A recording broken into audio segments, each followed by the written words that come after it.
YCP MLC వరదు Kalyani కీలక వ్యాఖ్యలు చేశారు. రాష్ట్రంలో శాంతి భద్రతలు క్షీణించాయన్నారు కళ్యాణి. అమ్మాయిని బయటకు పంపాలంటే తల్లిదండ్రులు భయపడే పరిస్థితి ప్రస్తుతం ఏపీలో ఉందన్నారు.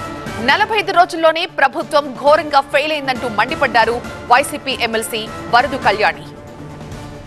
కేవలం 45 రోజుల్లో ఈ కూటమి ప్రభుత్వం అధికారంలోకి వచ్చాక శాంతి భద్రతల్ని కంట్రోల్ చేయడంలో ఏ విధంగా ఈ ప్రభుత్వం ఫెయిల్ అయింది అనే విషయం మనం అర్థం చేసుకోవచ్చు.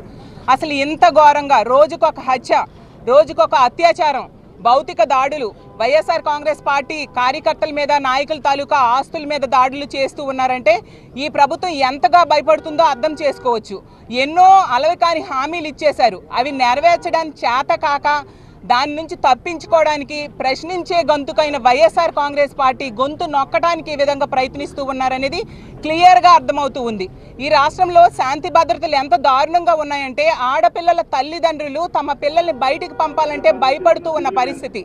ఆ రోజు మనం చూసాం, జగన్మోహన్ రెడ్డి గారు ముఖ్యమంత్రిగా ఉన్నప్పుడు పక్క రాష్ట్రంలో ఒక అమ్మాయి మీద అత్యాచారం జరిగితే అలాంటి సంఘటన మన రాష్ట్రంలో జరగకూడదనేసి దిశ చట్టం లాంటివి తీసుకొచ్చారు.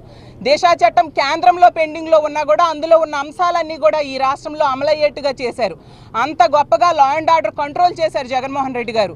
ఈ రోజు వీళ్ళు అధికారంలోకి వచ్చిన వెంటనే దిశ యాప్ లేదు, దిశ చట్టం లేదు అంటూ దాన్ని నిర్వీర్యం చేయడం వలన ఇలాంటి దుర్మార్గులు విజృంభిస్తూ ఇలాంటి అత్యాచారాలు, హత్యలు ఆడపిల్లల మీద చేస్తూ ఉన్న పరిస్థితి మనకు అర్థమవుతుంది.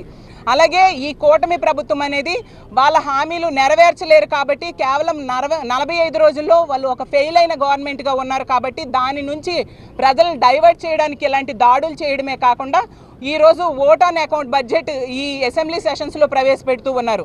అసలు మన ఆంధ్రప్రదేశ్ రాష్ట్రంలో 7 నెలల వరుసగా ఓట్ ఆన్ అకౌంట్ బడ్జెట్ ప్రవేశపెట్టడం ఎక్కడైనా చూసామా? అది వీళ్ళు పెడుతున్నారంటే వాళ్ళ హామీలు నెరవేర్చడం చేత కాక ఈ విధంగా ఓట్ ఆన్ అకౌంట్ బడ్జెట్కి వెళ్ళారు. ఫుల్ టైం బడ్జెట్ పెట్టడం చేత కాక, పెట్టలేక ఈ విధంగా పెట్టే పరిస్థితి. అంత ఘోరంగా ఈ రాష్ట్ర పరిపాలన ఈ కూటమి ప్రభుత్వం ఆధ్వర్యంలో సాగుతూ ఉన్న పరిస్థితి మనం చూసాం. అలాగే ప్రశ్నించే పార్టీ వైఎస్ఆర్ కాంగ్రెస్ పార్టీ.